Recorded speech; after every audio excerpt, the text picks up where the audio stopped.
sino que também seja pelo próprio Senhor. Que podamos, pela graça do Senhor, pelo sustento do Senhor, estar diante de Ti, nos alimentando da Tua Palavra. O Senhor é o mesmo Cristo ressurreto que abriu as Escrituras a seu povo. Nós nada somos. Nós tiramos nossos olhos da carne e queremos fixar nossos olhos em Ti, em nosso espírito. Eleva nossos corações a Ti, para que o que hoje pela manhã podamos estar considerando seja na Tua presença e seja sustentado pelo Teu precioso Espírito. Nós entregamos a Ti nossas magras forças, entregamos a Ti nossa condição humana, confiamos integramente nossos mendrugos, nossas sobras nas Tuas mãos, para que o Senhor possa fazer um milagre da bênção e da multiplicação. Confiamos em Ti, Senhor, porque precisamos de Ti. Não queremos agir em nosso próprio nome, nem em nossas próprias forças. Nós entregamos tudo a Ti para que o Senhor possa passar através de nós. Ajuda-nos, Senhor. Grava a Tua preciosa palavra no profundo de nosso ser. Precisamos Te conhecer, e Te conhecer pela palavra. Vivifica a Tua palavra em nosso ser, que sempre lembremos quem o Senhor é, em quem estamos fundamentados e em que posição estamos contigo, para poder suportar todos os embates de nosso inimigo. Guarda-nos de nós mesmos, de nossos pecados, de nossa carne. Guarda-nos do mundo e guarda-nos do diabo e seus demônios. Guarda-nos para Ti. Em nome de Cristo Jesus, seja com nosso espírito, Senhor. Em nome de Cristo. Amém e amém. Como ontem, pela manhã e pela noite, estivemos considerando, víamos uma espécie de panorama, onde os diferentes itens fundamentais do depósito de Deus eram vistos someramente, rapidamente. Sempre que vamos ver um desses itens, temos que lembrar que é somente um entre eles, e que juntamente com ele tem outros, que ainda que não estão sendo falados ao mesmo tempo, porque não se pode falar de tudo ao mesmo tempo, temos que falar por partes. Mas ainda assim, quando estamos só considerando um item, temos que ter presente que há também outros itens que não estão sendo considerados nesse momento, mas que são parte da realidade, que também estão aí, que também temos que ter eles presentes. Só que, quando se estão tratando as coisas, se tem que tratar uma por uma, mas não temos que correr o risco de ir para um extremo, considerar somente um aspecto e esquecendo um outro aspecto. Vocês lembram como na descrição da Arca do Pacto aparecia nos dois extremos do propiciatório querubins guardiães. Os querubins, a primeira vez que aparecem na Bíblia, aparecem guardando o caminho da árvore da vida. Ou seja, que os querubins são guardiães. E na Arca do Pacto aparece um querubim no extremo e um querubim no outro extremo. Isso quer dizer que o Senhor não fala nos extremos. Ele, quando descreve a Arca do Pacto, ele disse que ali, debaixo das asas dos querubins, sobre o propiciatório, ali, naquele lugar central, ali me declararei a vós. Ou seja, que o Senhor se declara a nós no ponto do equilíbrio, não no ponto dos extremos, sino no ponto do equilíbrio. Então, às vezes precisamos ver um querubim na esquerda, num extremo, nos guardando desse extremo, mas ao mesmo tempo tem um outro querubim no outro extremo, na direita, nos guardando do outro lado também. Às vezes a palavra de Deus tem coisas que parecem, não que são, mas que às vezes parecem contraditórias. Parece que aqui fala que Deus não se arrepende, aqui fala que Deus se arrependeu. Às vezes tem versículos que apresentam aparências contraditórias, mas não são contraditórias. Quando você entra nelas, são realmente complementares, são um equilíbrio de Deus.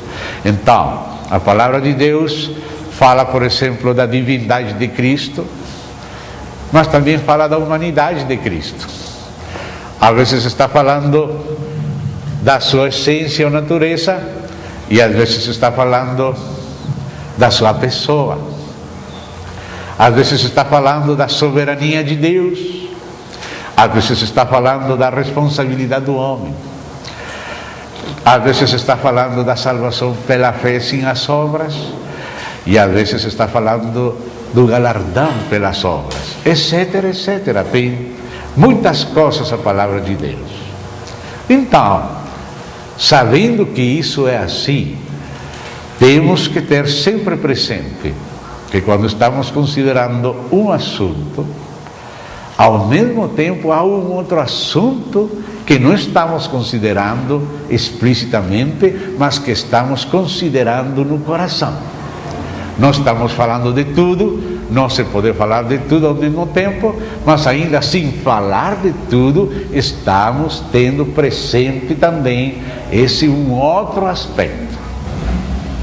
Então, como o dia de ontem foi um dia de introduções panorâmicas, hoje precisamos descer um pouco mais da panorâmica, como quando você vê uma cordilheira que tem vários montes, todos em continuidade, e estamos olhando de plano toda a cordilheira. Agora vamos nos esquecer de muitos dos montes da cordilheira e vamos nos enfocar num primeiro monte. Mas o primeiro monte é só um deles. Tem outros também. E também temos em conta os demais, mas não podemos falar de todos ao tempo. Assim que estivemos vendo que um dos assuntos primeiros é a Trindade. Vimos a encarnação, a expiação, justificação pela fé, ressurreição, Espírito, vida santa, o corpo de Cristo, o reino, o propósito de Deus eterno, a Nova Jerusalém. É uma panorâmica abrangente.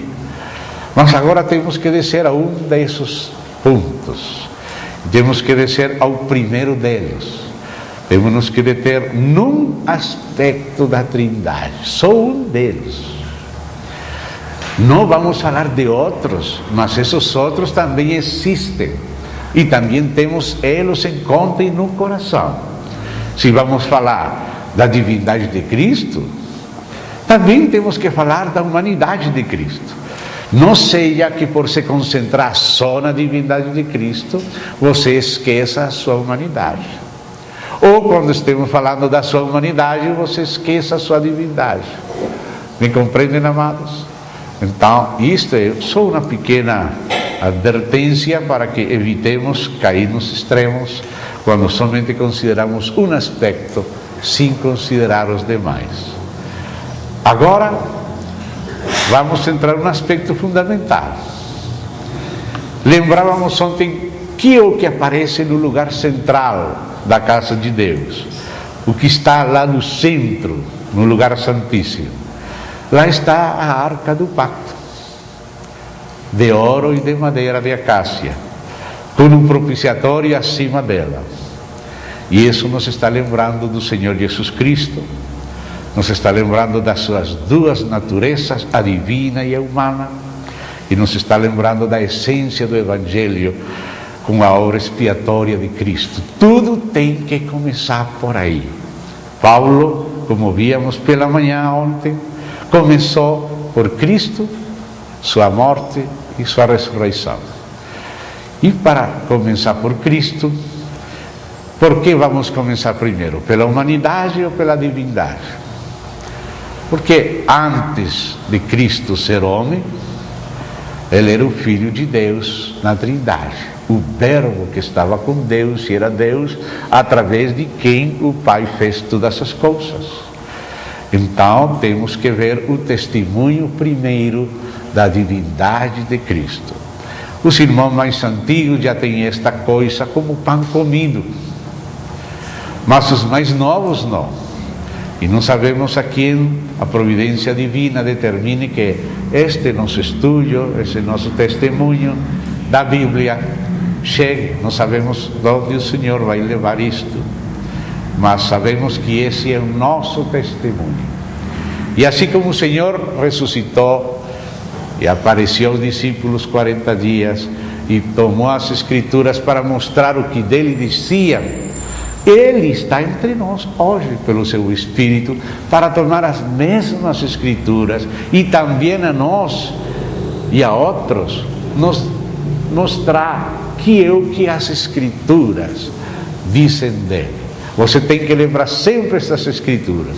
Pode ser que neste momento você pense que não precisa dessas coisas, mas no momento da guerra, no momento da tribulação, no momento dos ataques do diabo no dia mau, você precisa saber quem é aquele em quem você está crendo. E aquilo não vai ser somente uma doutrina, não vai ser somente um versículo memorizado, mas vai ser a fonte da sua fortaleza. Amém? Então, vamos começar pelo próprio testemunho do Pai acerca do Filho. Vamos ver três coisas hoje pela manhã, se o tempo alcança: o testemunho do Pai, o próprio testemunho do Filho e o testemunho do Espírito acerca de Cristo enquanto a sua divindade. Isso, cada igreja precisa ter isto muito claro. Muitas igrejas temos estado falando da mesma coisa, mas não por isso podemos passar por alto esta igreja aqui. Amém? Testemunho do Pai, primeiramente, acerca do Filho de Deus. Então vamos começar abrindo a palavra de Deus naquela preciosa epístola escrita aos Hebreus, capítulo 1. Aqui nesta epístola, o Espírito Santo, por seu autor, faz um precioso contraste entre o Filho de Deus e o novo pacto, e Moisés e o antigo pacto, os dois regimes. Então começa falando do Filho. E vamos a ler desde o capítulo 1 o que se fala do Filho. Por enquanto vamos nos concentrar no primeiro capítulo. E vamos pôr muita atenção, porque às vezes nós lemos muito rápido e não permitimos ao Espírito nos tocar com a palavra de Deus.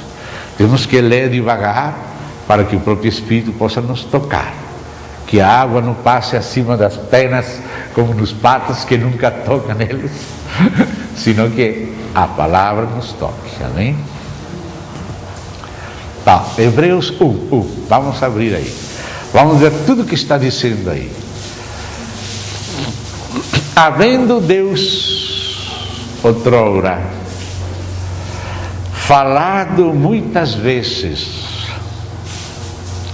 e de muitas maneiras aos pais pelos profetas. Nestes últimos dias nos falou pelo Filho. Deus, o mesmo Deus que falou muitas vezes e de muitas maneiras aos pais pelos profetas, nestes últimos dias nos falou pelo Filho. Agora introduziu o Filho, agora vai falar do Filho, porque o tema do Evangelho é o Filho. A quem? Depois teremos que voltar aqui com mais detenimento, mas por enquanto vamos vendo que este Filho é uma pessoa, porque fala a quem. Somente as pessoas são quem, não que, quem. Então, o Filho é um quem. O Filho é uma pessoa. O Pai fala pelo quem do Filho. A pessoa do Pai e a pessoa do Filho. Hoje, agora, neste momento, não nos vamos deter, como se Deus quiser à noite, nesta pessoa. Primeiro vamos ver a essência e a natureza e depois a pessoa. Mas desde agora começo a chamar a atenção que o Filho é uma pessoa distinta do Pai, mas o mesmo Deus com o Pai. A quem? A este Filho, Deus o Pai constituiu herdeiro de todas as coisas, pelo qual o Pai, pelo Filho, também fez o universo. Então, o Filho não aparece somente a partir da encarnação. Então, a aplicação da palavra Filho não pode se reduzir somente ao homem que nasceu da Virgem Maria. O Filho é aquele homem que nasceu da Virgem Maria, mas aquele homem não começou no ventre da Virgem Maria. Essa pessoa do Filho, que chegou a ser filho do homem, já era o Filho de Deus antes da criação do mundo, porque por meio dele foi que tudo foi criado.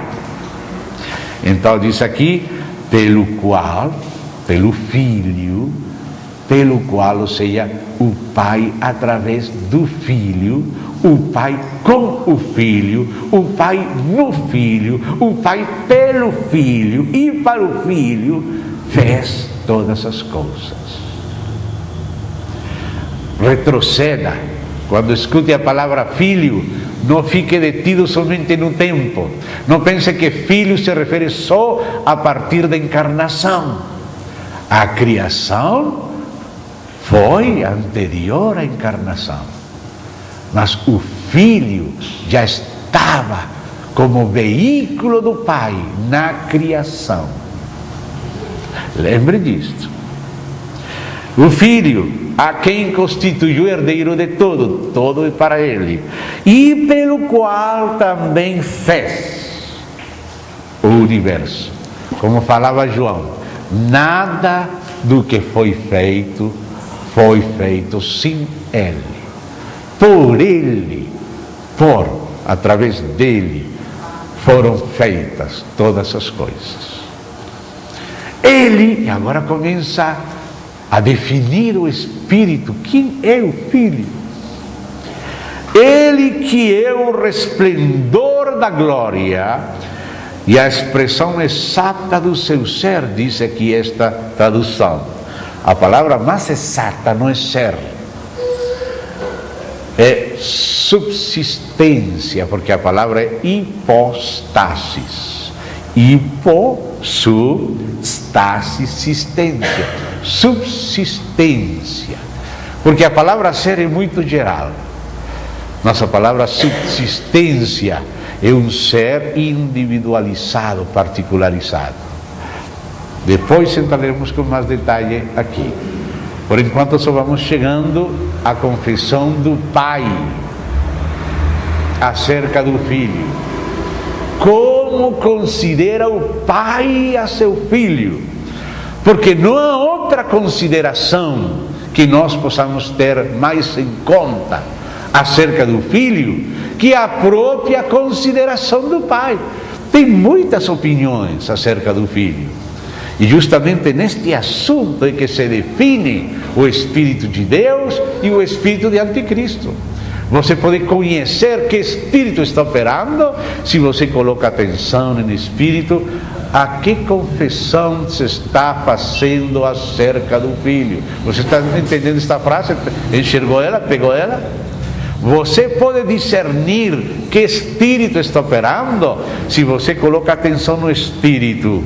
A que confissão se está fazendo acerca do Filho de Deus?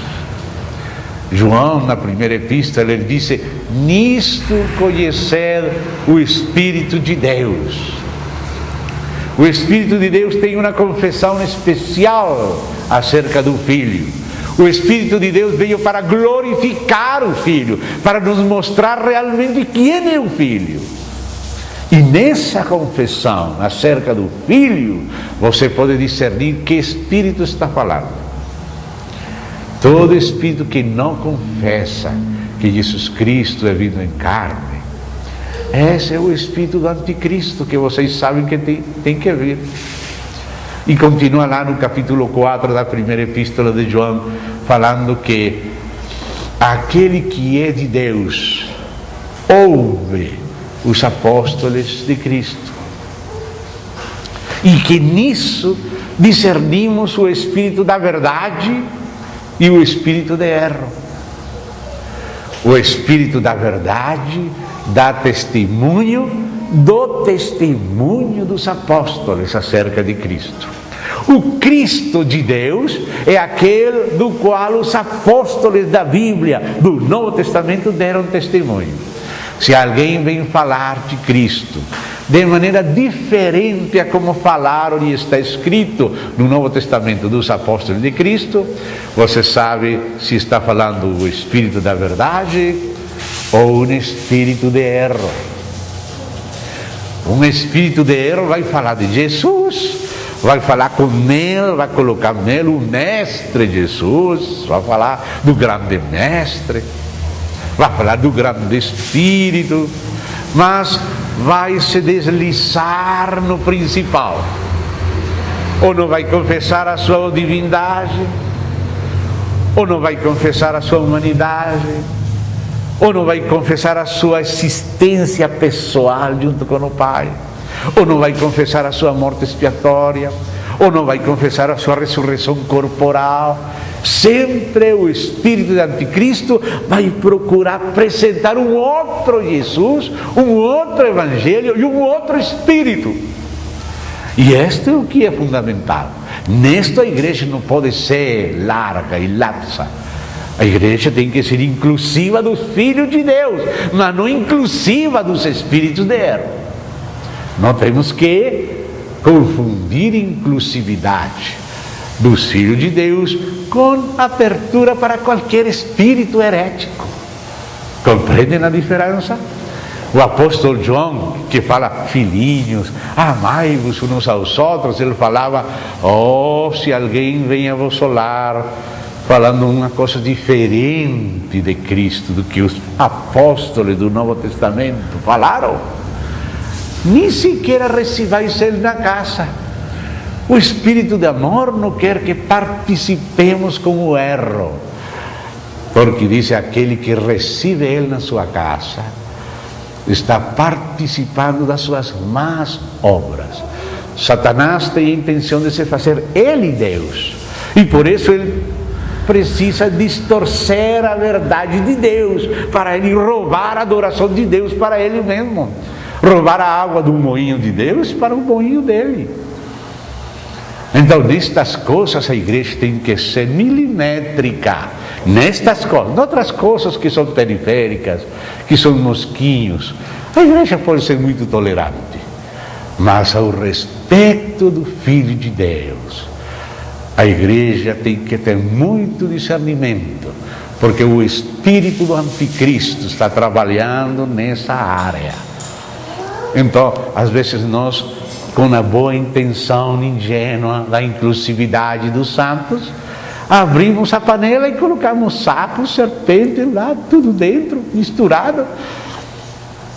Então, nestas coisas que são fundamentais, não existe larguer, não existe laxidão, existe exatidão. Os apóstolos nisto foram estritos. Nisto temos que ser estritos, porque ninguém pode pôr outro fundamento que aquele que está posto. E esse fundamento é o Senhor Jesus Cristo, Filho de Deus, Deus e homem, e verbo com Deus e homem, morto realmente, ressurreto fisicamente, ascendido como homem, e esse mesmo homem que foi crucificado, que tem cicatrizes nas mãos, nos pés, no costado, esse mesmo voltará, não através de Barrabulá, não através de William Soto Santiago, não através de Mahertal da Holanda, não através de outros Cristos, que aquele que não confessa o Cristo dos apóstolos da Bíblia, é porque está preparando o caminho para apresentar como Cristo o que não é, introduzir um outro Cristo no meio das pessoas inocentes, ingênuas, bonzinhas. O inimigo é astuto mesmo. Por isso, nos fundamentos, a igreja tem que estar muito clara. O Espírito de Deus se distingue do espírito de anticristo na sua confissão acerca de Cristo. E a igreja é edificada na revelação e confissão do Cristo das Escrituras, do Novo Testamento, dos apóstolos. Então aqui vem falando quem é o Filho. Este verso 3 é chave. Ele, o Filho, que é o resplendor da glória e a expressão exata do seu ser, sustentando todas as coisas pela palavra do seu poder, não é somente um Cristo da terra, é um Cristo cósmico, é o Cristo da criação e da providência, da sustentação do universo. O universo é sustentado pelo Filho, porque o universo foi criado no Filho, nele, e com ele, e por ele, e para ele. Este é o grande Cristo da igreja, sustentando todas as coisas pela palavra do seu poder. Depois de ter feito a purificação dos pecados, assentou-se à direita da majestade nas alturas, tendo-se tornado, agora é enquanto homem, porque antes, enquanto Deus, não precisava se tornar, ele era Deus, mas tendo-se humilhado, se feito homem, e se humilhado até a morte, agora ressuscitou, ascendeu, se sentou à destra do Pai, agora enquanto homem, tendo se tornado tão superior aos anjos, quanto herdou mais excelente nome do que eles. E agora a continuação, o que vai fazer o Espírito, através do escritor, é explicar essa última frase. Tendo se tornado tão superior aos anjos, quanto herdou mais excelente nome do que eles. Você pode pegar todos os anjos e os mais respeitáveis deles, e Cristo herdou mais excelente nome que eles. E agora vou explicar por quê. E agora você vai ver, como dizíamos, que é o que o próprio Pai fala do Filho. Porque de quem nós vamos aprender acerca do Filho? Senão do Pai. Quem foi que ensinou a Pedro quem era Jesus? O Pai. Bem-aventurado eres Simão, porque isto não te foi revelado por carne e sangue, senão meu Pai que mora nos céus, Ele te revelou quem sou eu. Ninguém pode conhecer verdadeiramente o Filho, senão pelo Pai. Ele falou, ninguém conhece o Filho, senão o Pai. E ao mesmo tempo, ninguém conhece o Pai, senão o Filho, e aquele a quem o Filho quiser revelar. Para conhecer ao Pai, precisamos do Filho, e para conhecer o Filho, precisamos da revelação do Pai. Agora, essa revelação do Pai já saiu da boca do Pai.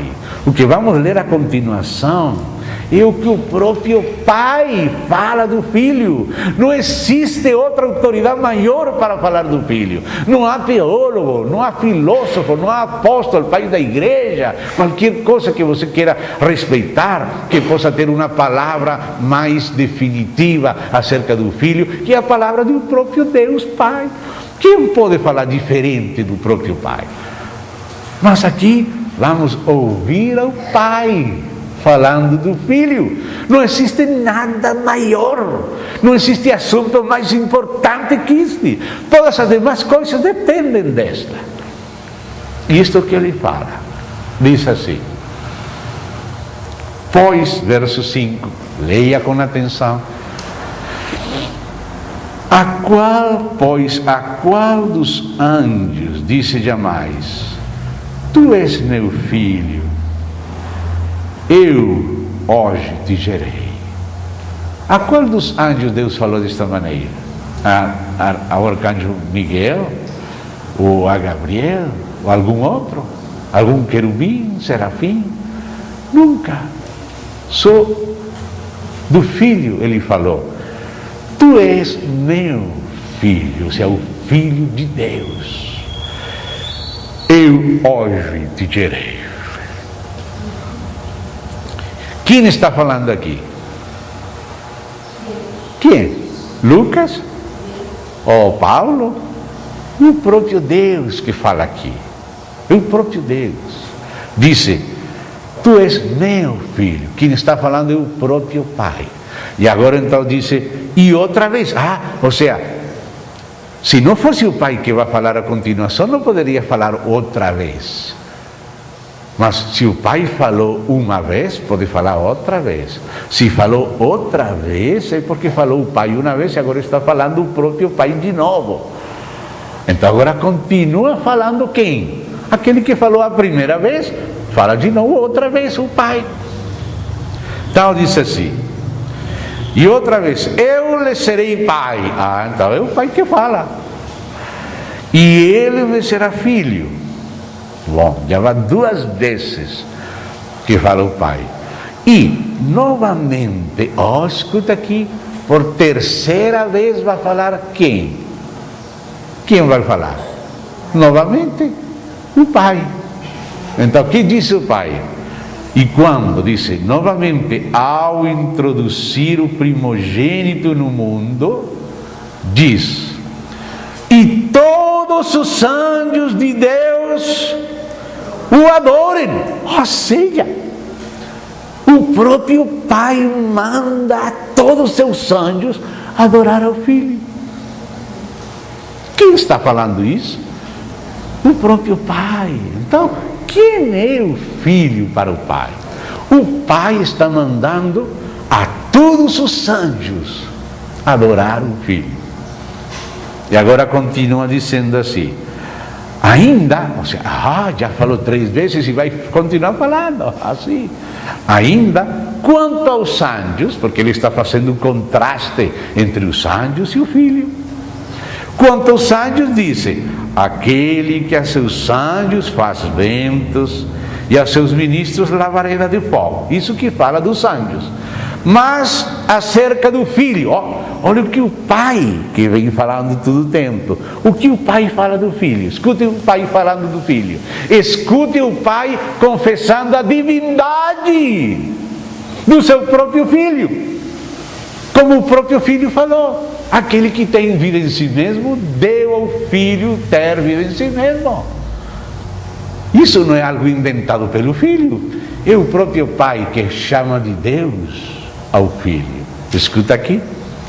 Mas, verso 8, acerca do Filho: o teu trono, ó Deus, é para todo sempre, e cetro de equidade é o cetro do seu reino. Amaste a justiça e odiaste a iniquidade. Por isso Deus, teu Deus, o Deus do Filho, como o Filho falou: eu vou a meu Deus e a vosso Deus, a meu Pai e a vosso Pai. O Deus Deus do Filho é o Pai, mas o Pai chama o Filho de Deus. Veja o verso 8. Quem está falando? O Pai. Vem falando desde o começo. E que diz o Pai? O teu trono, ó Deus. Ó Deus. O Pai está falando do Filho no trono. Está falando do trono do Filho. E está falando Deus acerca do Filho. Tu trono, ó Deus, é para todo sempre.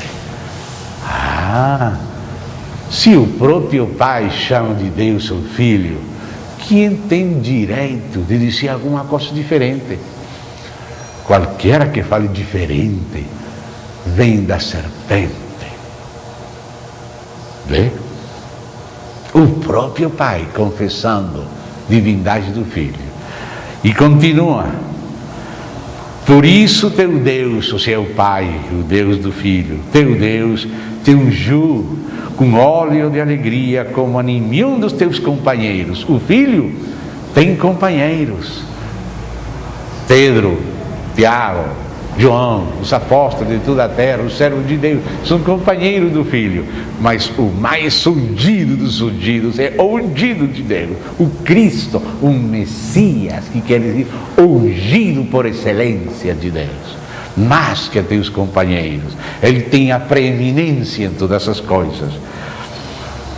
Ainda, continua Deus falando, no princípio, Senhor, se a confissão divina, este Senhor é o Filho, como diz naquele salmo: disse o Senhor ao meu Senhor, o Pai ao Filho.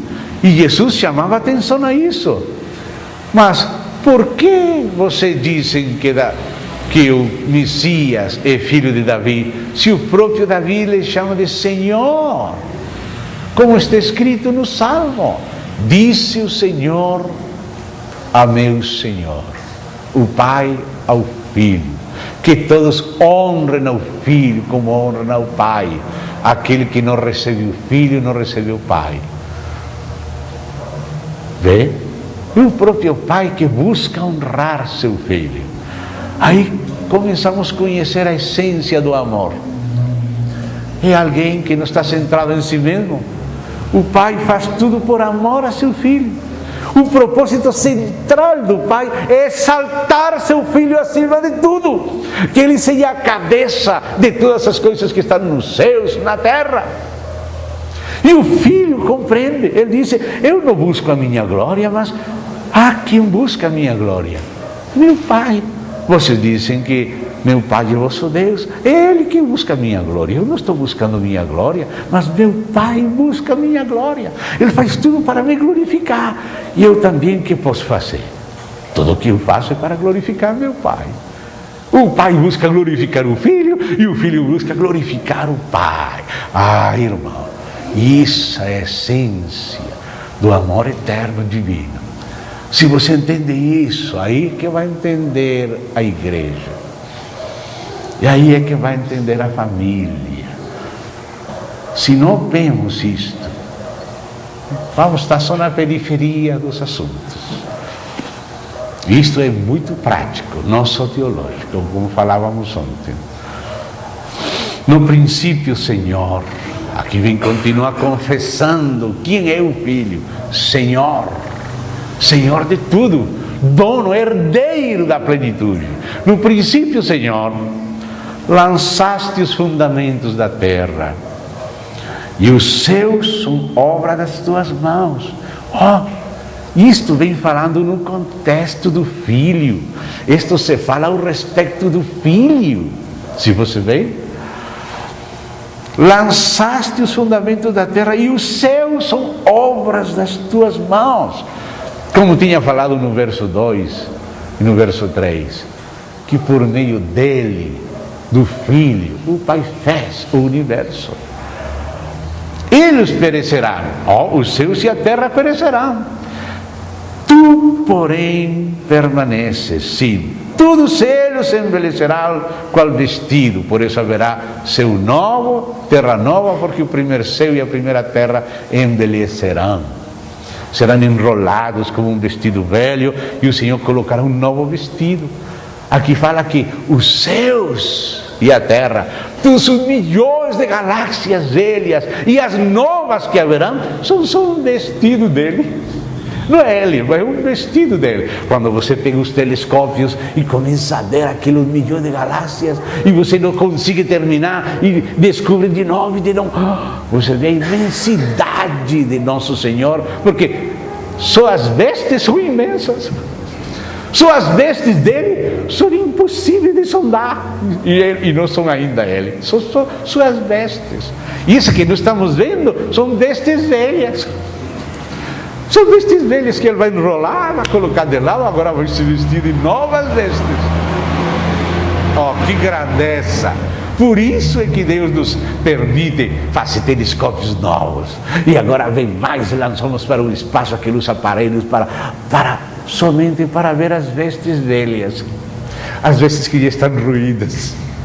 Ficamos apavorados vendo o universo, só uma veste velha. Quão grande é aquele que vai se mudar de veste. Não diz assim? Aí diz aí, eles perecerão, o céu e a terra, tu porém permaneces, sim, todos os seres se envelhecerão qual vestido, também qual manto se enrolarás, como vestidos serão igualmente mudados. Tu, porém, és o mesmo, e os teus anos jamais terão fim. Isso que se fala do Filho, porque toda esta passagem é para fazer o contraste entre o Filho e os anjos. Agora volta a falar dos anjos.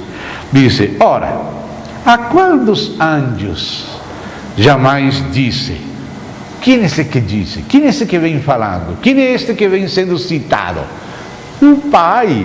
Que vem falando do Filho é o Pai, desde o começo é o Pai, e de novo o Pai, e ainda o Pai, e sempre o Pai. Vê? E agora disse,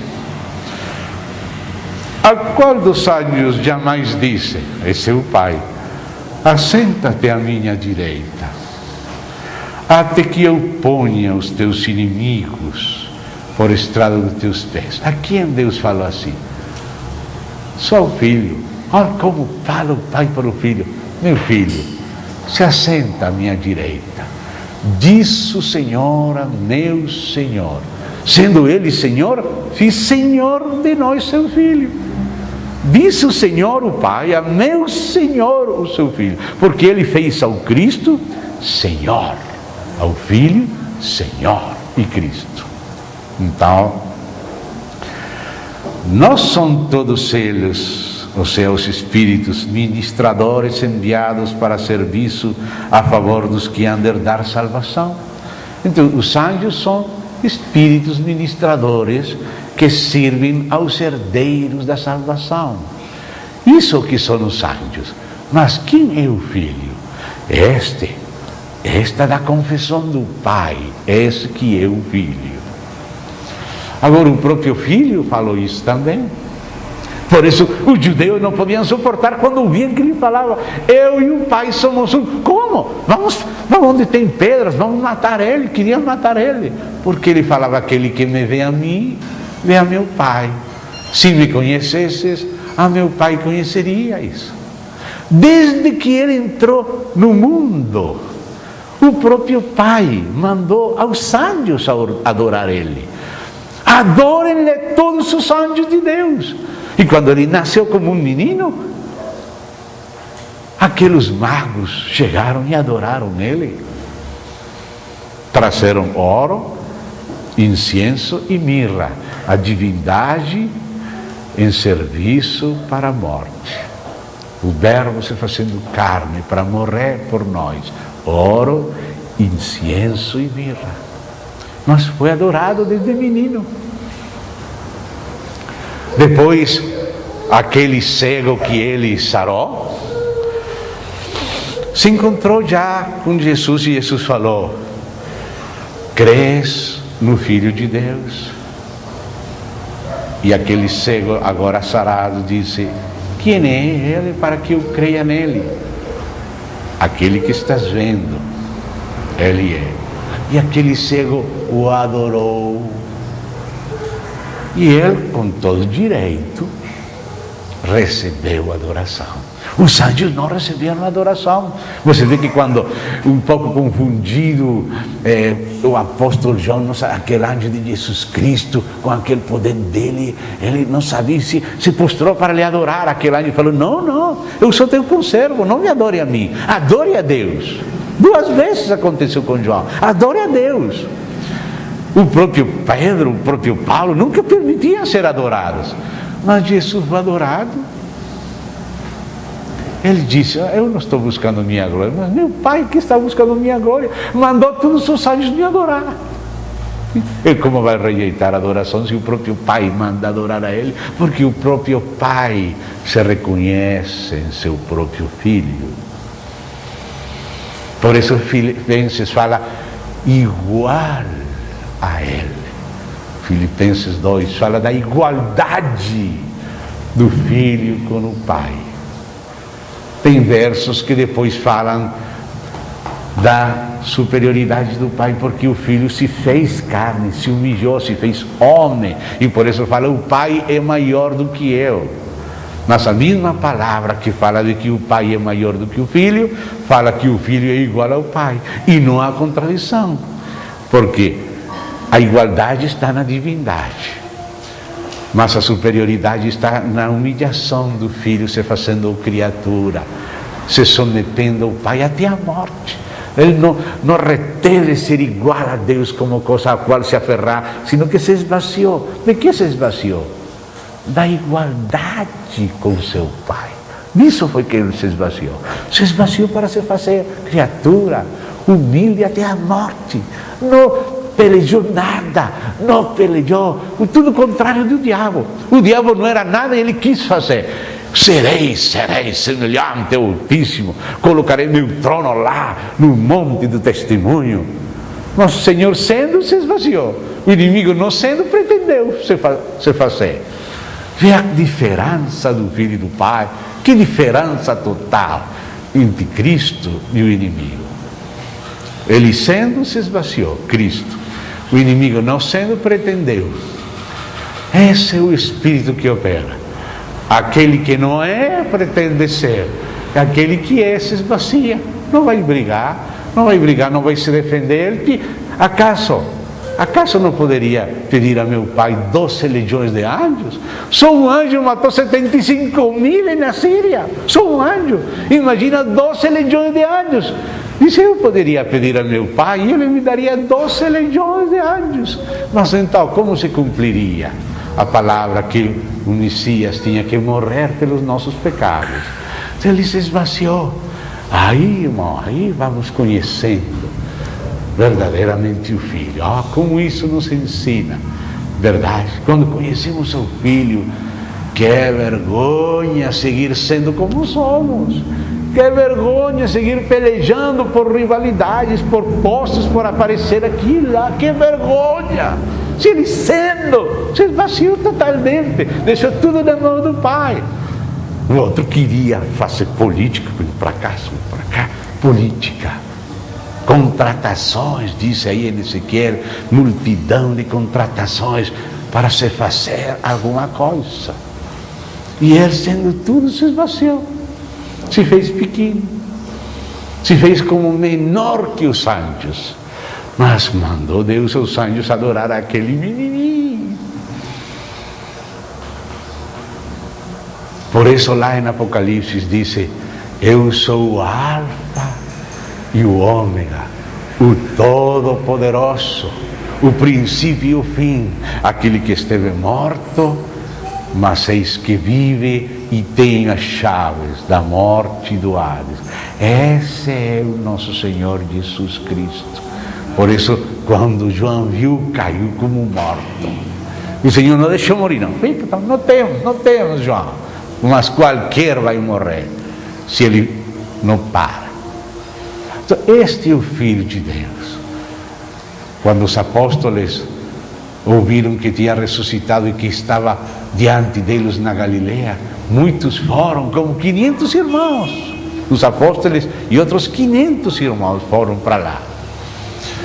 E aunque alguns duvidavam, outros creram e o adoraram. Tem muitas passagens onde Jesus Cristo é adorado, desde menino, adorado, porque Deus mandou, lhe adorem. E ele falou, aquele que não honra o Filho como o Pai, não honra o Pai, porque o Pai que faz todo pelo Filho. A honra que eu recebo, ele tem que receber. Aquele que não honra o Filho, não honra o Pai. Isto é a pedra maior de tropeço para muitos judeus, para os islâmicos e para muitas outras pessoas. Mas essa é a própria confissão de Deus. Isso que o próprio Deus diz. Essa é a classe de Deus que temos. Um Deus que não é egoísta. Um Deus que tem um Filho semelhante a si mesmo, no qual ele se reconhece e ao qual ele quis dar toda a plenitude. Agradou o Pai lhe dar ao Filho toda a plenitude. E que todos honrem ao Filho como honram ao Pai. Que todos reconheçam ao Pai no Filho. Se alguém quer conhecer como é o Pai, tem que olhar para o Filho, porque aquele que vê ao Filho, vê ao Pai, e aquele que conhece ao Filho, conhece ao Pai. Eu e o Pai somos um. Amém? Agora está a confissão do Espírito Santo. Temos visto algo da confissão do próprio Pai acerca do Filho e a própria confissão do Filho acerca de si mesmo.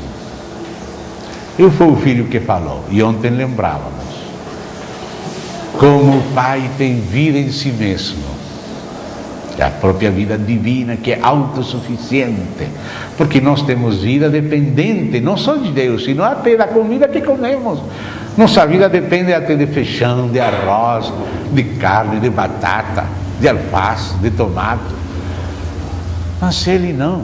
A vida divina é autossuficiente, tem vida em si mesmo. Mas como o Pai tem vida em si mesmo, assim disse João 5,26, citando a Jesus, assim deu ao Filho o ter vida em si mesmo. A mesma vida em si mesmo que tem o Pai quis que tivesse o Filho. Por isso disse, no princípio era o Verbo, e o Verbo era com Deus, e o Verbo era Deus. Amém? Então agora vem a confissão do Espírito Santo. E o Espírito Santo confessou a divindade do Filho através dos profetas pelos quais ele falou. E através dos apóstolos do Novo Testamento.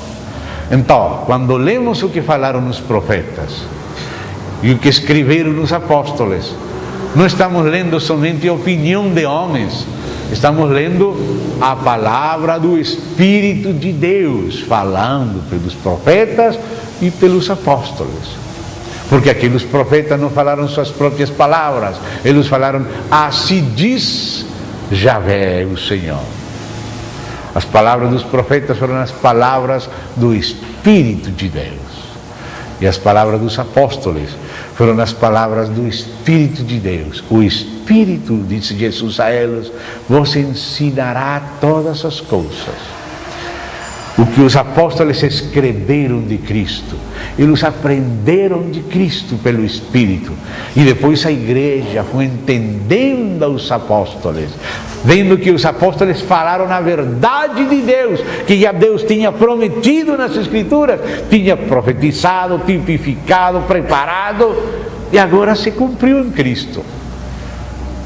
Deus deu testemunho do seu Filho, este é o meu Filho, no qual eu tenho contentamento, a ele ouvi, e o Filho enviou seus apóstolos, aquele que vos recebe, a mim me recebe, aquele que me recebe a mim, recebe aquele que me enviou, aquele que vos rejeita, a mim me rejeita, e aquele que me rejeita a mim, rejeita aquele que me enviou. Então, a palavra do Pai, a palavra do Filho e a palavra do Espírito pelos profetas e apóstolos é a mesma palavra. E a igreja não pode ter uma outra palavra. Esta é a palavra de Deus que foi confiada à igreja, pela qual a igreja tem que viver, e se é preciso, por ela também tem que morrer. Por esta palavra, muitos irmãos já estão morrendo agora mesmo, neste próprio século, neste próprio mês. Tem irmãos mortos por esta palavra. Então vamos ver alguns dos testemunhos da divindade do Filho pelo Espírito, através dos profetas. Vamos pegar, a Bíblia diz, em boca de 2 ou 3 testemunhas conste toda a palavra. Então vamos chamar o primeiro testemunha, o profeta Isaías. O profeta Isaías, por favor, passar para cá, como Jesus ressurreto pegou a lei, os profetas e os salmos para mostrar o que dele dizia. Então vamos ver que era o que dizia o profeta Isaías acerca do Messias. Amém? Então chegamos no capítulo 7,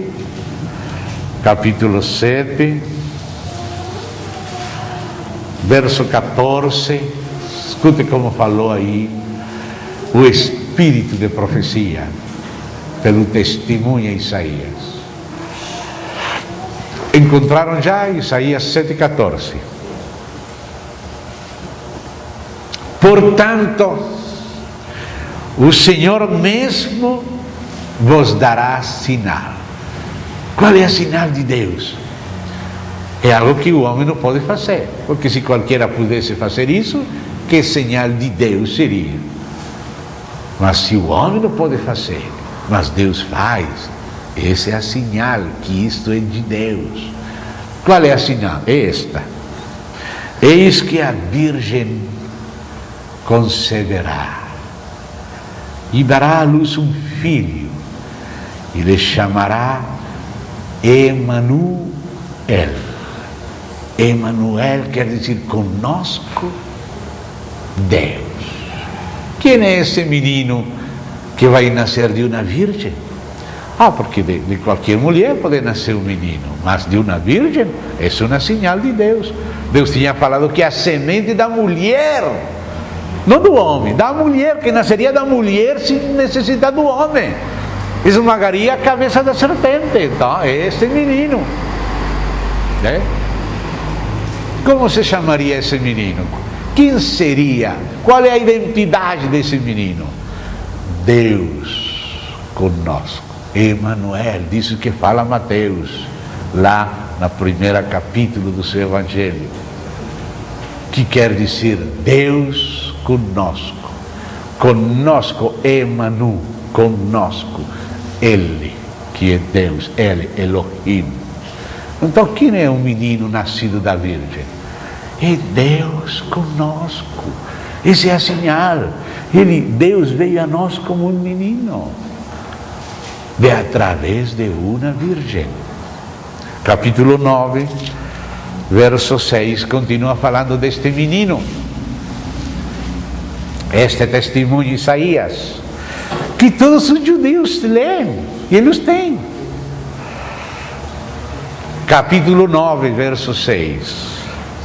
Estes versos Jesus mostrou ressurreto aos apóstolos, o que dele diziam os Neviim, a Torá, Neviim e Ketuvim, a lei, os profetas e os salmos. Ele mostrou isto para eles, e a partir desse ensino dele, a igreja aprendeu e tem que continuar aprendendo e continuar ensinando. Esse é o nosso testemunho cristão. Amém? Então o que diz aí? Porque um menino nos nasceu, um filho se nos deu, o governo está sobre os seus ombros, e o seu nome será Maravilhoso, Conselheiro, Deus Forte. Esse menino seria o próprio Deus vindo a nós como um menino. Por isso foi adorado, Por isso diz, quando introduziu o primogênito no mundo, mandou a todos os anjos lhe adorarem. Quem é esse menino? Maravilhoso, conselheiro, Deus forte, Pai da eternidade. O próprio Pai estava vindo através do Filho. Deus estava em Cristo, reconciliando consigo o mundo. Quem recebe o Filho, recebe o Pai, porque a plenitude do Pai mora e se expressa no Filho.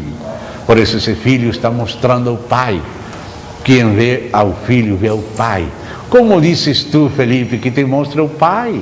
Quanto tempo faz que estou convosco e não me tens conhecido, Felipe? Aquele que me vê a mim, vê ao Pai. Não se lembra, Felipe, que escreveu Isaías?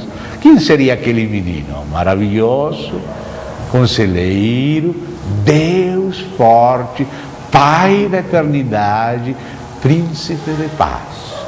Eu sempre lembro aos irmãos um acontecimento. Uma vez, um irmão perguntou para um rabino judeu: Rabino,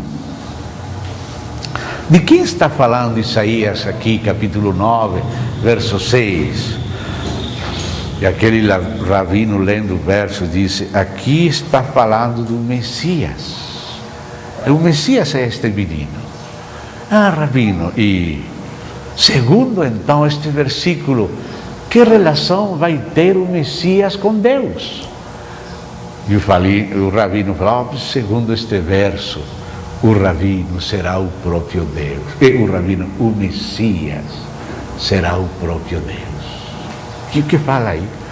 Um menino, aquele menino que nasce da Virgem, vai ser chamado de maravilhoso conselheiro, Deus forte. Deus forte, Pai da eternidade.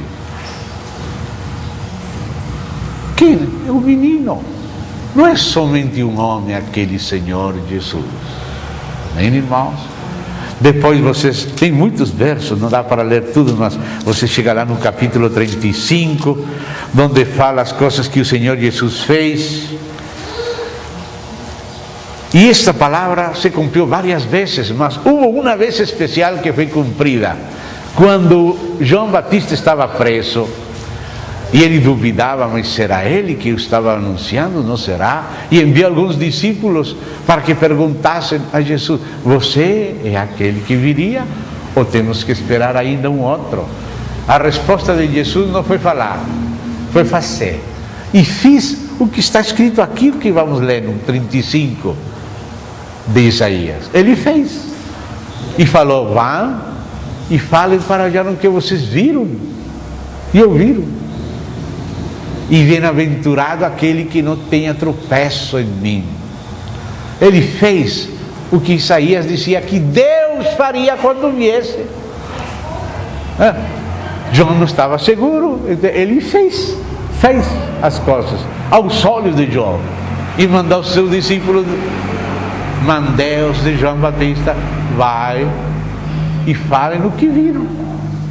Então, olha que falava que faria Deus quando viesse, e que seria Deus que viria. Isaías 35, vamos ler desde o verso 4. Dizei aos desalentados de coração. Tem muita gente desalentada, por isso temos que dizer isto, porque isto alenta nosso coração, isto nos estabelece, isto é o nosso fundamento. Dizei aos desalentados de coração: sede fortes, não temais, eis o vosso Deus. Aleluia! Como você pode ser fortalecido estando fraco? Eis o vosso Deus, eis o vosso Deus. A vingança vem, a retribuição de Deus. Ele vem. Quem? Deus. Ele vem e vos salvará. Então quem viria nos salvar? Vosso Deus. Vosso Deus é vosso Salvador. Que significa Jesus? Javé Salvador. Isso é o significado do nome de Jesus. Então, quando ele viesse nos salvar, o que acontecerá? Então se abrirão os olhos dos cegos, e se desimpedirão os ouvidos dos sordos, e os coxos saltarão como servos, e a língua dos mudos cantará, pois águas arrebentarão no deserto e ribeiros no ermo. Não foi isso que fez Jesus? Vai, conta no que viram. E eles saíram: João, os cegos vêm, os sordos ouvem, os paralíticos caminham, etc, etc. Quem faria isso? Vosso Deus que veio para vos salvar. Amém? Ele disse: se eu não tivesse feito as obras do meu Pai, não creais, mas se as faço, ainda que não creis em mim, creis nas obras, para que saibais que meu Pai me enviou. Tem mais capítulos, nós vamos no capítulo 40 deste testemunho, Isaías. Aqui está a razão das reações de Isaías, quando Jesus pediu para ele ser batizado. Jesus não tinha pecado para se batizar, mas ele estava se identificando com toda a humanidade. Ele estava assumindo a condição humana para ele carregar com nossos pecados. Por isso ele veio se batizar. E João Batista resistiu: não, eu que preciso ser batizado por ti, e você vem a mim. Que falava João Batista quando estava pregando, dizendo: entre vós está um que eu não sou digno nem de desatar a correia de suas sandálias. Por que João falava com essas frases? Porque João sabia quem era ele mesmo e a quem ele precursava. Quando perguntaram: mas João, você quem é? Você que disse de você mesmo? Você é o Messias? Não, eu não sou. Você é Elias? Ele era João Batista, ele não era Elias. Ele vinha no ministério de Elias, mas ele não era a pessoa de Elias. Diz Peter: não, eu não sou Elias, eu sou João Batista. Mas então quem é você? Eu sou a voz daquele que clama no deserto, como disse o profeta Isaías. E que disse o profeta Isaías? Aqui está, capítulo 40, verso 3. Aí está a profecia de Isaías, falando de João e daquele precursado por João. E que diz a profecia? Disse: voz do que clama no deserto, preparai o caminho de quem? Do Senhor. Essa é a tradução. No hebraico diz o caminho de Javé, ou de Jeová. Endireitai no ermo vereda a quem? A quem?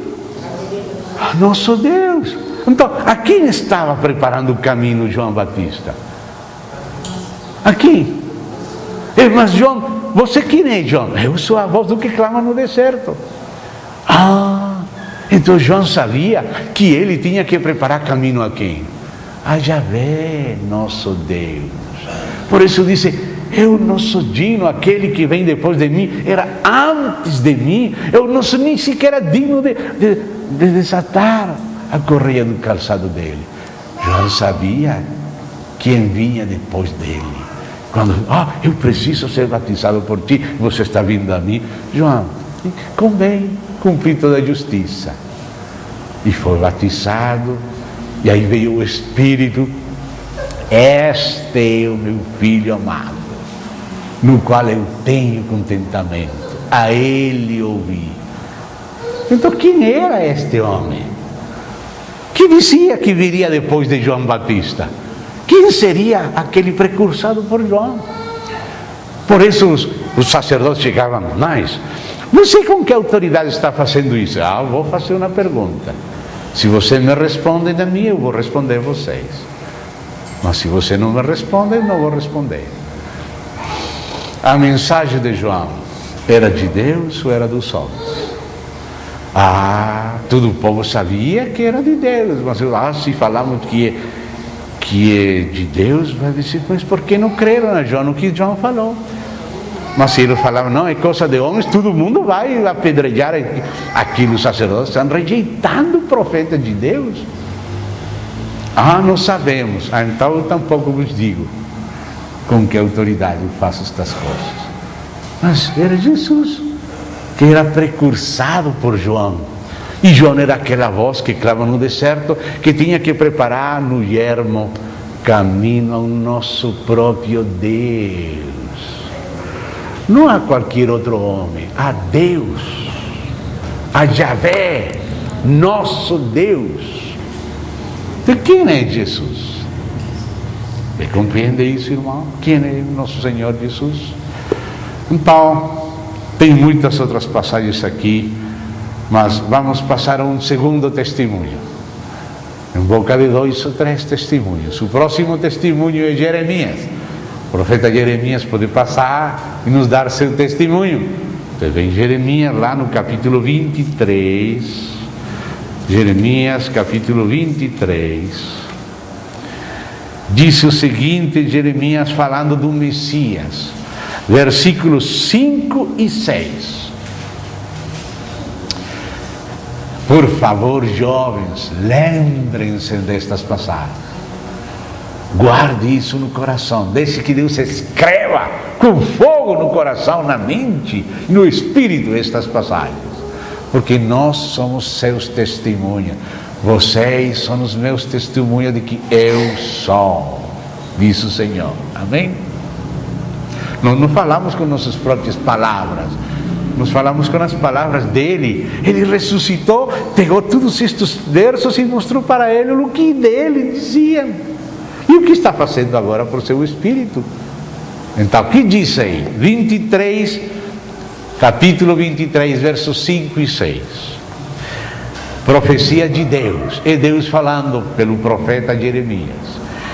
Eis que vem dias, disse Yahvé. Aí quando aparece a tradução, o Senhor, no hebraico é o próprio nome pessoal de Deus, Yahvé. Eis que vem dias, disse Yahvé, em que levantarei a Davi um renovo justo. Ou seja, o filho de Davi. Esse filho de Davi é o Messias de Israel. Levantarei a Davi um renovo justo. E rei que é, reinará e agirá sabiamente e executará o juízo e a justiça na terra. Nos seus dias Judá será salvo e Israel habitará seguro. Será este o seu nome com que será chamado: Yahvé Sidkenu. Olha essa frase final. Estou lendo em hebraico. Este é o seu nome com que será chamado. Quem? O Messias, o filho de Davi. Como será chamado? Yahvé Sidkenu. Ou seja, o Senhor é a nossa justiça. Mas quando nós ouvimos o Senhor, mas a palavra no hebraico é Yahvé. O nome de Deus é o nome do Messias. O Messias é Yahvé, se fazendo nossa justiça. Ele foi feito pecado para que nós possamos feito justiça de Deus nele. Ele é a nossa justificação. Tem algum outro na história que seja a nossa justificação? Quem que é? O próprio Deus se fez homem. O Filho de Deus, o Verbo de Deus. O Messias, o filho de Davi. Ele é Yahvé, nossa justiça. Se vê? Muito importante isto.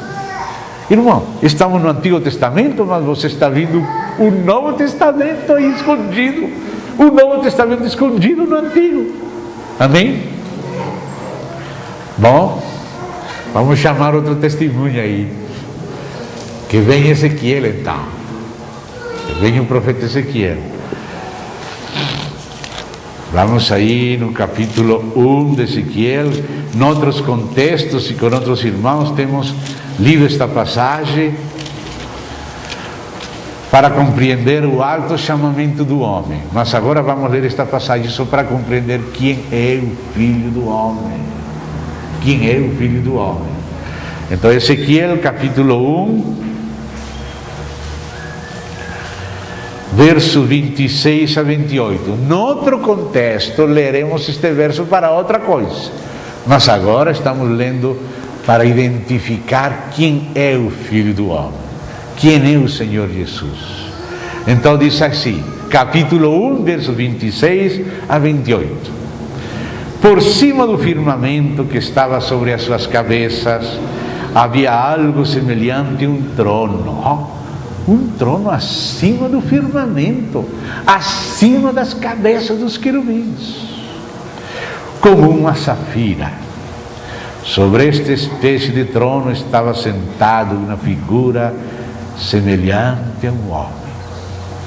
Este é o protótipo escolhido por Deus para fazer o homem, que chegou a ser o Filho do homem, o Senhor Jesus. Mas antes de ser homem, quando Deus falou, façamos o homem à nossa imagem, conforme a nossa semelhança, este que é a imagem e semelhança de Deus, protótipo para ser feito o homem. Via como metal brilhante, como fogo ao redor dela, desde os seus lombos e daí para cima, e desde os seus lombos e daí para baixo, via como fogo e um resplendor ao redor dela, como o aspecto do arco que aparece na nuvem um dia de chuva. Assim era o resplendor em redor. Agora diz, esta era a aparência, diz esta tradução. Outra diz, a semelhança da glória de Javé. Esta era a semelhança da glória de Javé, um resplendor divino, que fala em Hebreus 1:3 que lemos, que o Filho é o resplendor da sua glória. E quando Ezequiel viu, era a semelhança da glória de Deus, de Javé. Vindo isto, caí com meu rosto em terra e ouvi a voz de quem falava.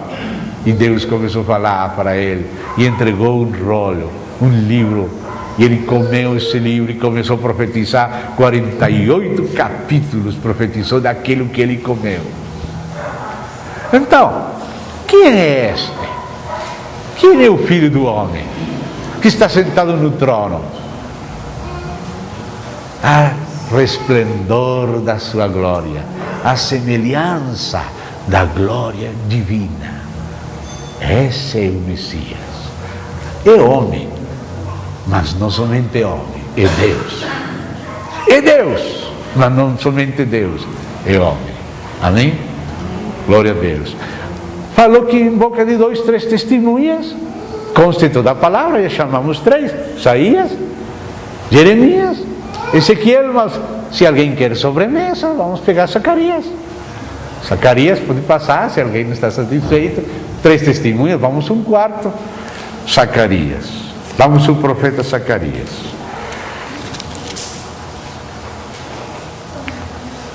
O profeta Zacarias, já com uns irmãos estivemos vendo em Zacarias capítulo 2, Javé enviando a Javé e Javé enviado por Javé. Mas isso vamos deixar para depois, para o aspecto das pessoas divinas. Por enquanto estamos falando da divindade, ou seja, da essência e natureza do Filho de Deus. Então vamos a Isaías, a Zacarias, vamos avançar um pouquinho em Zacarias, vamos chegar lá no capítulo 11. 11 de Zacarias. Capítulo 11 de Zacarias. E vamos a perceber quem está falando neste capítulo. Mire como começa o verso 4. Zacarias capítulo 11, verso 4, vamos ver quem fala. Diz assim: assim diz o Senhor meu Deus. Ou seja, quem está falando aqui? Quem vai falar? O Senhor, nosso Deus. Verdade? Então, quem vai falar desde o capítulo 4 esta profecia? O próprio Deus, e o próprio Javé Elohim. Elohenu. Javé é Jeová, nosso Deus. Javé Elohim, o Elohenu, nosso Elohim. Ele que está falando. Então, chegamos aí no verso 5 e diz: certamente já não terei piedade. Quem não vai ter piedade daqueles ímpios? Javé Elohim que vem falando, já não terei piedade. Quem fala é Javé Elohim. Verso 7. Apacentai, pois, as ovelhas destinadas para a matança, as pobres ovelhas do rebanho. Tomei para mim, esse mim é Yahvé Elohim que vem falando, 2 varas. Uma chamei graça e a outra união, e apacentei as ovelhas. Quem vem falando aí? Yahvé Elohim, vem falando toda a passagem. Chegamos no verso 9. Então disse eu, quem é este eu? Não vos apacentarei. Este eu é Yahvé Elohim que está falando, Deus que vem falando desde o começo. E chegamos no verso 10. Tomei a minha vara graça e a quebrei, para anular a minha aliança. Quem é este que fala? Minha aliança. É Deus.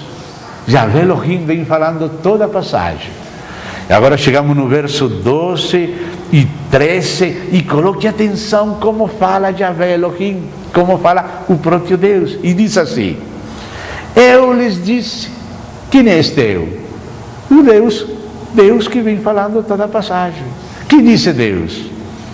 Se vos parece bem, dai-me o meu salário, e se não, deixai-o. Pesaram, pois, por meu salário 30 moedas de prata. Quem foi vendido por 30 moedas de prata? O Senhor Jesus. Mas quem disse aqui que seria vendido? Quem que veio falar? O próprio Deus falou: dá-me meu salário, disse Deus. E me deram 30 moedas. E agora disse Deus: então o Senhor me diz, Yahvé, aí quando disse Senhor, é Yahvé me diz: arroja isso ao oleiro, esse magnífico preço em que fui avaliado por eles. Quem fala isso? Yahvé.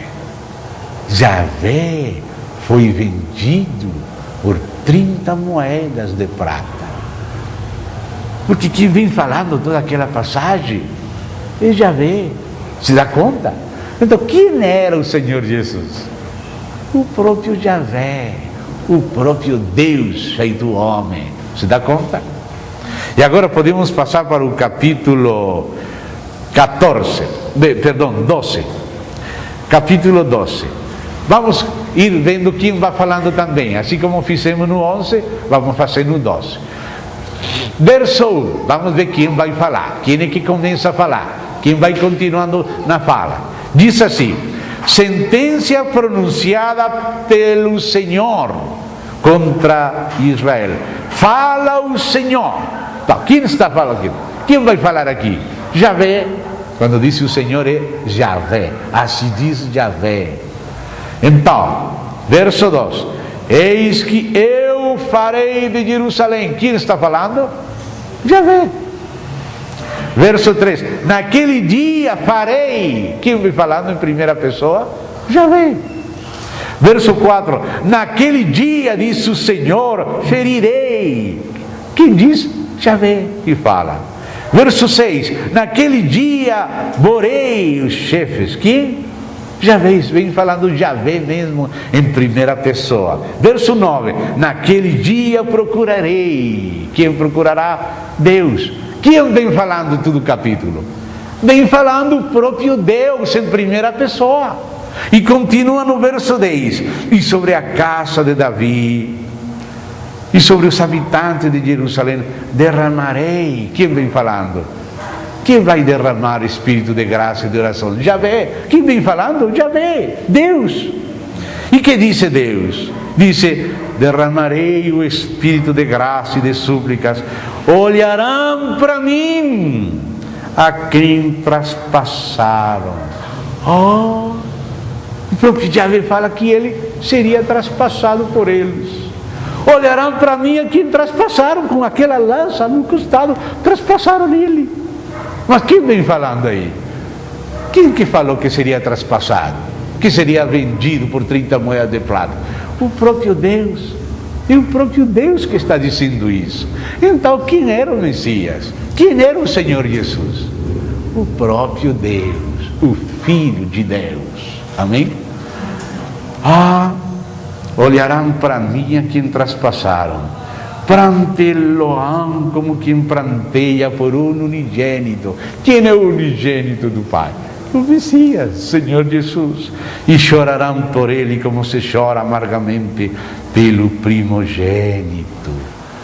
Então você vê como é Javé o próprio Messias. Profecias que se fizeram de Javé se cumpriram em Cristo Jesus, o Filho de Deus. E agora, no capítulo 14, quem é aquele que virá com seus santos e colocará seus pés no Monte das Oliveiras? E o próprio Javé. E quem é que vai vir na segunda vinda? Segunda vinda de quem? Do Senhor Jesus Cristo, que virá com seus santos, vai colocar seus pés no Monte das Oliveiras. Mas aqui diz que é Javé. Diz aqui, verso 4, naquele dia estará nos seus pés, os seus de quem? Do verso 3, sairá o Senhor, ou seja, Javé. Quando você encontra nessa tradução o Senhor, no original hebraico, o nome próprio de Deus, eu sou que sou, Javé. Sairá Javé e pelejará contra essas nações como pelejou no dia da batalha. A vinda de Cristo, um cavalo branco com seus santos. Apocalipse 19. Naquele dia estarão seus pés sobre o Monte das Oliveiras. Amém? No verso 5, verso final, diz: então virá Javé, meu Deus, e todos seus santos com ele. Quem virá? Javé, meu Deus. Com quem virá? Com todos os seus santos. Onde vai pôr o pé? No Monte das Oliveiras. Quando Jesus ascendeu do Monte das Oliveiras, aqueles anjos falaram: este mesmo Jesus que foi tomado dentre vocês ao céu, a si mesmo virá, como veste vir. Amém? 4 testemunhas, mais do que era necessário. E um boca de 2 ou 3. Nós vimos 4 e várias vezes falando do Messias e mostrando que o Messias seria o próprio Deus. Esse é o testemunho do Espírito Santo pelos profetas no Antigo Testamento. Agora temos que ver o testemunho do Espírito Santo pelos apóstolos no Novo Testamento. Você tem tempo? Estão cansados já? Vamos aproveitar melhor o tempo. Aproveitamos meia hora antes do almoço. Amém? Então, agora passamos ao testemunho do Espírito pelos apóstolos no Novo Testamento. Vamos para Pedro, porque Pedro sempre aparece primeiro na lista dos apóstolos. Então vamos começar por Pedro. Vamos lá para as epístolas do apóstolo Pedro. Vamos chegar lá na segunda epístola dele. Pedro foi um daqueles que estava com Jesus quando ele ressuscitou, e estive 40 dias com eles, mostrando do que dele dizia nas Escrituras. E por isso Pedro foi ensinado pelo próprio Senhor e pelo Espírito Santo. Jesus falou que Pedro foi ensinado pelo Pai, também foi ensinado pelo Filho, também foi ensinado pelo Espírito Santo. E o que Deus ensinou para Pedro? Então vamos ver aqui comigo. Vamos a segunda de Pedro, capítulo 1. Vamos ver como fala Pedro, o que ele aprendeu. Capítulo 1, versículo 1 de segunda de Pedro. Simão Pedro, servo e apóstolo de Jesus Cristo, aos que conosco obtiveram fé igualmente preciosa na justiça de nosso Deus e Salvador Jesus Cristo. Oh, como fala Pedro! Nosso Deus e Salvador Jesus Cristo. Né? Está falando aos que obtivemos fé da mesma maneira que ele obtive fé. A sua fé é a mesma fé de Pedro? Ou não? A minha sim. Espero que também você tenha a mesma fé. Mas como fala Pedro? Fé igualmente preciosa na justiça de nosso Deus e Salvador Jesus Cristo. Assim fala Pedro. Nosso Deus e Salvador Jesus Cristo. Você pode falar igualmente nosso Deus e Salvador Jesus Cristo. Amém? Bom, João era o companheiro de Pedro. Já temos visto nestes dias como João falava. No princípio era o verbo era com Deus e o verbo era Deus. Amém? Claramente João está confessando a divindade do verbo. Então não vou fazer ler isso, vamos ganhar tempo, vamos passar para a primeira epístola de João. Já não é Evangelho, sino primeira epístola de João, capítulo 5, verso 20, já terminando a sua epístola. No Evangelho, João faz muitas citações que mostram a Jesus como Deus, né? Quando Jesus falou, eu e meu Pai somos um, é aquele que me vê a mim, vê o Pai. Todas essas citações que mostram a divindade de Cristo são citadas por João, e já temos feito citações delas, então vamos somente passar por alto, porque já estão lembradas. Mas agora, na primeira epístola, 5:20, escute a confissão dos apóstolos. Também sabemos que o Filho de Deus é vindo e nos tem dado entendimento para reconhecermos o verdadeiro, que fala em João 17, o único Deus verdadeiro, e Jesus Cristo que tem enviado. Então diz, o Filho de Deus é vindo e nos tem dado entendimento para reconhecermos o verdadeiro. E estamos no verdadeiro, em seu Filho Jesus Cristo. Este é o verdadeiro Deus e a vida eterna. Ai, irmão, que clara confissão! Que confissão clara! O Filho de Deus veio para nos mostrar, conhecer o verdadeiro, aquele que me vê, aquele que me enviou. E onde que estamos? Estamos no verdadeiro, estamos em Deus, no Pai e no Filho. Este, seu Filho Jesus Cristo, este é o verdadeiro Deus, porque Jesus Cristo veio nos mostrar Deus. A Deus ninguém viu jamais. O unigênito Filho que está no seio do Pai, Ele o declarou. A revelação de Deus é o Filho de Deus. Este é o verdadeiro Deus e a vida eterna. A vida que estava com o Pai, a vida eterna que estava com o Pai, se nos manifestou. E a temos visto, cheio de graça e de verdade, unigênito do Pai. Então, João é muito claro. Vamos pegar um terceiro apóstolo dos 12 apóstolos. Vamos pegar o apóstolo Tomé.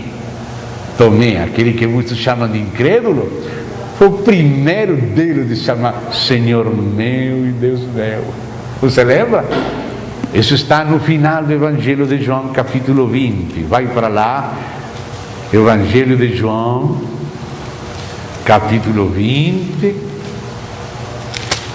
Aí estamos chegando já no final desse precioso Evangelho, e aí vem no verso 26 até 29. João 20, versos 26 até 29. Passados 8 dias, depois que Jesus tinha se aparecido, ressurreto os apóstolos, mas Tomé não estava. Passados 8 dias, estavam outra vez ali reunidos os seus discípulos e Tomé com eles. Mas também tinha falado, eu não vou crer, se eu não coloco meu dedo nas suas chagas, minha mão no seu costado, não vou crer que ele ressuscitou dos mortos. Então agora apareceu Jesus, também não estava vindo ele, pensou que ninguém estava ouvindo ele, fora deles lá. Estando as portas trancadas, em tranqueiras, trancadas, veio Jesus, pôs-se no meio e disse-lhes: paz seja convosco. E logo disse a Tomé: põe aqui o teu dedo e vê as minhas mãos, chega também a tua mão e põe-na no meu lado, não sejas incrédulo, mas crente. Respondeu-lhe Tomé: Senhor meu e Deus meu. Disse-lhe Jesus: porque me viste, Cristo, bem-aventurados os que não viram e creram. Vocês não viram, eu não vi, mas nós cremos. Bem-aventurados os que não viram e creram. 3 testemunhas dentre os 12: Pedro, João, Tomé. Mas vem o postre, Paulo, o apóstolo Paulo, que não foi dos 12, mas foi apóstolo dos gentios, edificador do corpo. Então vamos para Paulo, vamos a ver Romanos, epístola que ele escreveu aos Romanos, capítulo 9. Paulo escrevendo os Romanos, capítulo 9. Muitas pessoas vão chegar na sua casa para pregar a Bíblia e para negar a divindade de Cristo. Ontem lembrávamos os chamados de testemunho de Jeová.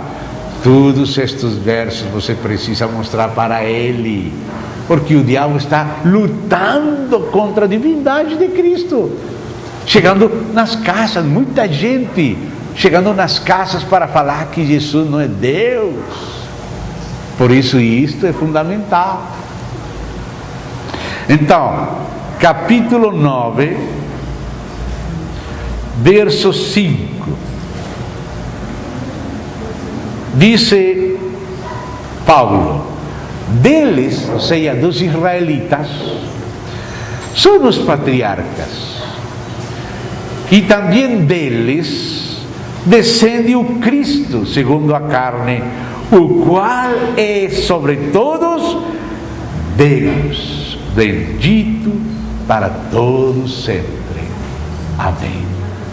Como fala Paulo, dos israelitas veio o Cristo. Mas quem é o Cristo?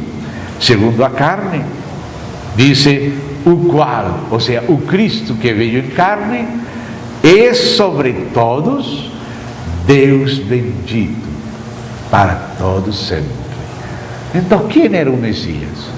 Era o próprio Deus que veio em carne. Se dá conta? O Filho de Deus. Um verso mais de Paulo, na epístola que ele escreveu a Tito. Vamos àquela carta entre obreiros, como Paulo fala para Tito. Epístola de Paulo a Tito, capítulo 2, verso 13. E você vai ver como Paulo fala do mesmo jeito que Pedro. A confissão de Pedro é a mesma de Paulo. Diz assim, capítulo 2 da carta a Tito de Paulo, verso 13. Diz Paulo: aguardando a bendita esperança e a manifestação da glória de nosso grande Deus e Salvador, Cristo Jesus. Você vê como fala Paulo também, como falava Pedro, nosso grande Deus e Salvador, Jesus Cristo. E agora Paulo que disse: aguardando a bendita esperança e a manifestação da glória de nosso grande Deus e Salvador, Cristo Jesus. Depois teríamos que acrescentar Lucas, que escreveu Hebreus. Nós já começamos por Hebreus, porque Lucas cita o que o pai disse do filho. Depois vimos o que o filho disse de si mesmo. E o que o Espírito Santo, no Antigo Testamento pelos profetas e no Novo Testamento pelos apóstolos, falam acerca da divindade de Cristo. Então, amados, qual é a fé da igreja? Não pode ser diferente. A igreja não pode falar diferente de Deus, de Cristo, do Espírito, da Bíblia, dos profetas, dos apóstolos. Nossa fé é a fé deles. Espero que essa seja a fé da igreja em Tapejara, que essa seja a fé da igreja lá em Ibiporã, em Cianorte, a igreja lá em Paranavaí, as igrejas do Paraná. Amém? Essa é a nossa fé. Estes tempos, muita gente, como ondas gigantes de tsunami, tem se levantado com hostilidade contra a fé da igreja. Constantemente estão morrendo irmãos, está havendo perseguições.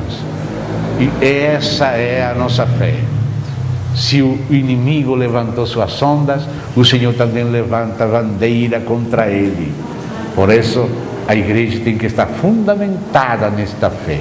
Agora você está tranquilo, nós sabemos o que vai acontecer. Daqui a pouco, se aprovam aquela lei contra a Bíblia para defender os homossexuais, lutando contra a consciência dos crentes, a própria Bíblia vai ficar um livro condenado pela Constituição e pela lei do Brasil, porque eles vão seguir os homossexuais e vão ter que repudiar a Bíblia.